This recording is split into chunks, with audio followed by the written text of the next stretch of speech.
Cher Président, chers collègues, l'organisation de ce débat d'orientation budgétaire, alors même que les débats parlementaires sur le budget de l'État sont en cours, est un exercice démocratique que nous devons aux Bourguignons franc-comtois.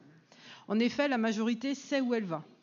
Nos engagements sont maintenus, décarbonation de l'économie, de nos déplacements, aide aux territoires qui en ont le plus besoin, les moins dotés en services publics, commerciaux et en infrastructures de transport. Nous avons aussi des ambitions nouvelles. Sous votre impulsion, Président, nous affichons une détermination à faire face aux enjeux de sécurité sanitaire et alimentaire. Je fais référence aux politiques de santé-prévention avec la lutte contre les addictions, particulièrement chez les jeunes, la création d'une mutuelle régionale, de la sécurité sociale de l'alimentation qui figure dans ces orientations. Monsieur Grosperrin, 2 remarques à ce sujet. Ces orientations ne sont pas un récit, c'est une ambition qui, je l'espère, trouvera sa traduction concrète dans le budget 2026.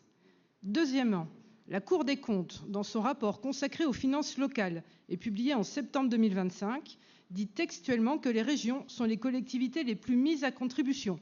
Mais tout cela était déjà évidemment connu. Le vrai problème est celui-ci.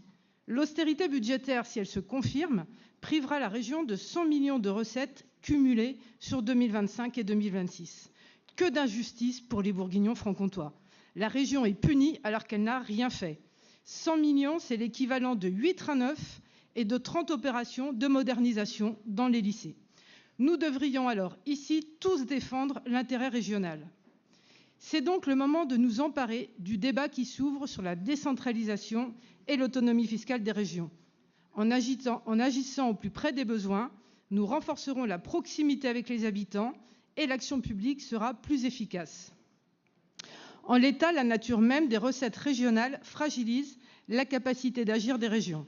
La TVA est fluctuante en fonction de la consommation, la fiscalité sur les produits pétroliers essentiels, mais dans un contexte où il est urgent de sortir d'une économie fossile vers une économie verte, sa fiabilité est interrogée à moyen et long terme. Nous voyons bien que nous sommes à la fin d'une époque. Face à cette fragilité structurelle de recettes combinée à l'austérité imposée, heureusement, notre majorité reste proactive pour préserver, dans les conditions qui sont les nôtres, les besoins essentiels. Le pragmatisme dont nous faisons preuve avec l'instauration du versement mobilité régionale. Sachons aussi montrer dans les mois qui viennent que l'argent public est justement utilisé en étant transparent sur les nouveaux services créés. Le budget vert, au-delà de l'évaluation de nos dépenses, c'est un dispositif qui donne du sens aux prélèvements fiscaux sur les énergies fossiles, comme la TICPE. En effet, si les usages les plus émetteurs de CO2 sont mobilisés, le budget vert nous permet de mieux redistribuer les recettes perçues sur les services publics décarbonés, trains-cars, isolation des bâtiments publics, préservation de la ressource en eau, augmentation du bio et local dans les cantines.